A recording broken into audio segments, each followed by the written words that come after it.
would you take issue with a guy caring about body count?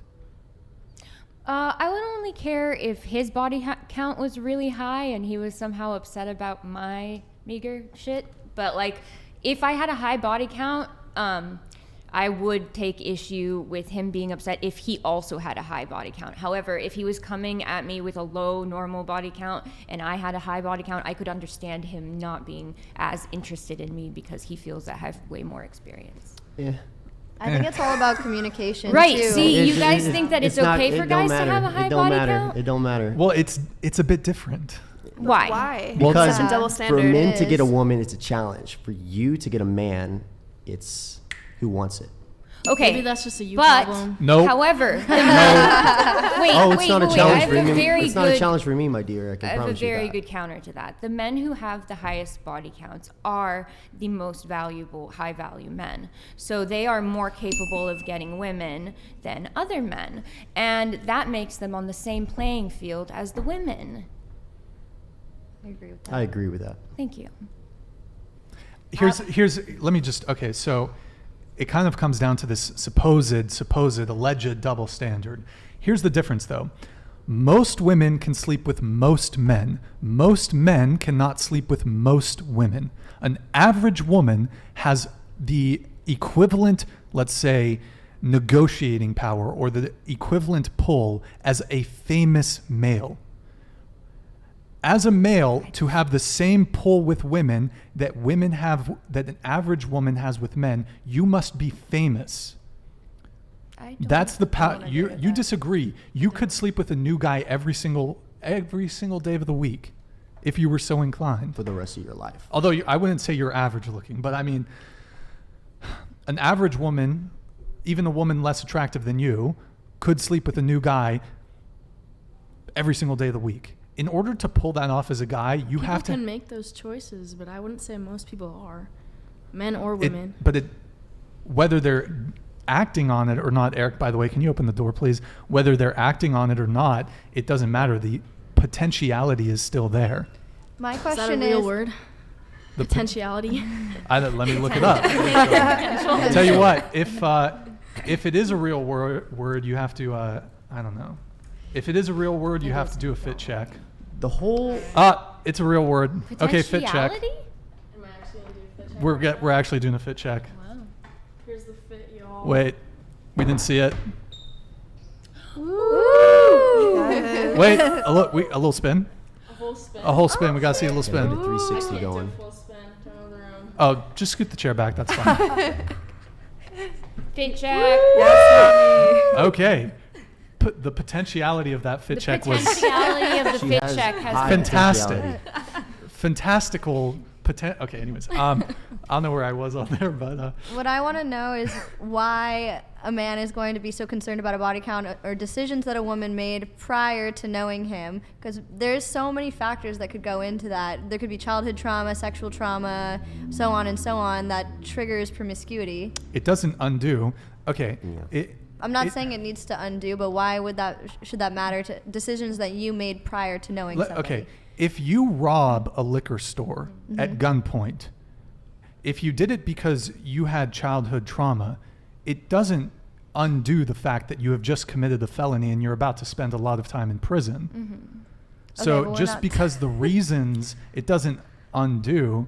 Right, but if you serve your time, you do your therapy, you get Okay. through your Yeah. shit. You're taking the example there. No, yeah, because your example is a bit stretched because we're talking about decisions made in the past. So say you meet a woman that served time for whatever crime that she did. She served the time, she's out, she's working a phenomenal job, she makes great money, she has a whole life ahead of her. Something that happened potentially when she was 18 or 19 does not reflect her success as a 20, 30-year-old woman. Let's just use this example. Your future jobs are going to see that, and they're going to take that into consideration if they they're want to not hire gonna see you. the body. Not always, because it depends on the industry. I Am I know wrong? I do have friends that have done time that are currently working six-figure jobs and up with criminal records. Well, they're still taking it into consideration. Yeah, but clearly not enough if they're hiring them.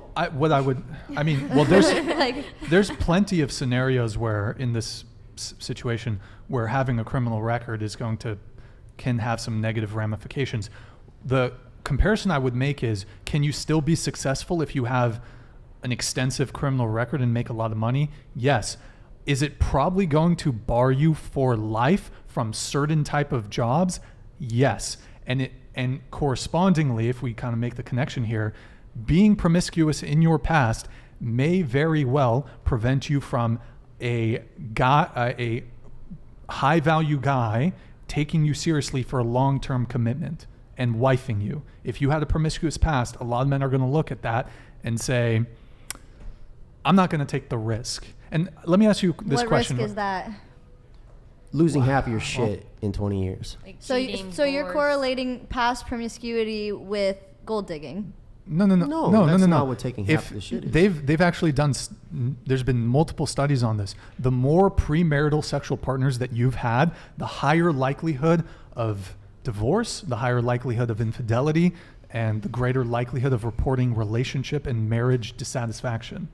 From just the woman's side or from a man's side too? From both, but it's more pronounced in women. So for both men and women, the more premarital sexual partners you've had, it's a greater indicator for divorce, but it's more pronounced in women.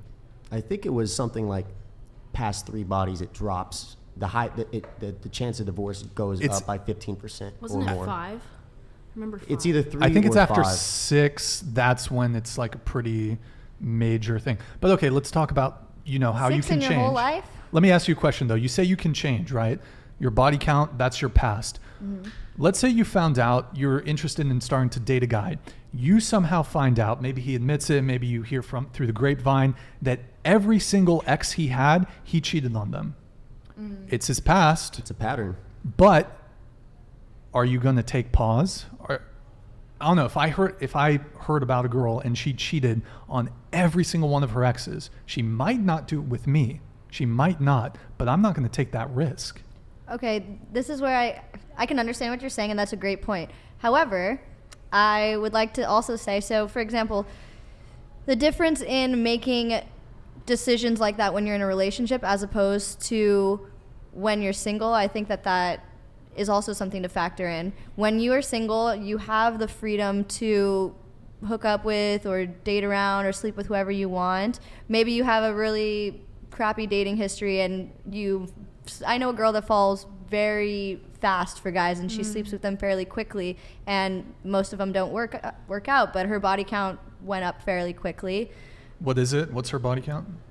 Her body, I don't know her exact number anymore, but when her and I were friends, at that point it was, I want to say, in the 70s. Me right now. Yo, send the asteroid. 70? God damn.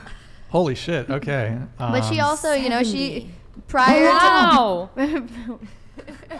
prior to her having a large body count, she was in a long-term relationship and she was engaged, and she ended the engagement because she realized that's not somebody she wanted to be with for the rest of her life. That was prior to her ever having a large body count. That was, I think, her first 5 in her body count from what she told me. So she went from being engaged with 5 bodies to 70 plus? Yes. And how has her struggle for finding a new potential husband been going? She's now in a committed relationship of the past few years. But see, that's the thing, is the exception doesn't make the rule. We need to keep that in mind. Just Okay, because but she got lucky and found somebody that she's It's not happy with. lucky. It's I honestly, I'd say I hate dating when is pretty lucky at this point. I mean, maybe to you, but it's a case by case basis, in my opinion. We can't. This is the problem with the dating and stereotypes and statistics, is we're going off of 70% of men this and 30% of women that. We can't do that when going into. It's like the same thing. If it's like you're taking your past hurt and trauma into every new date and relationships, you're never going to find somebody successfully if you're bringing this past hurt with you. Well, let me just say one thing in defense of Cade here. There's no luck involved in Cade's romantic pursuits. Cade he's a sniper. He sees, he gets. No, but okay, so Always on a mission. It's a mission.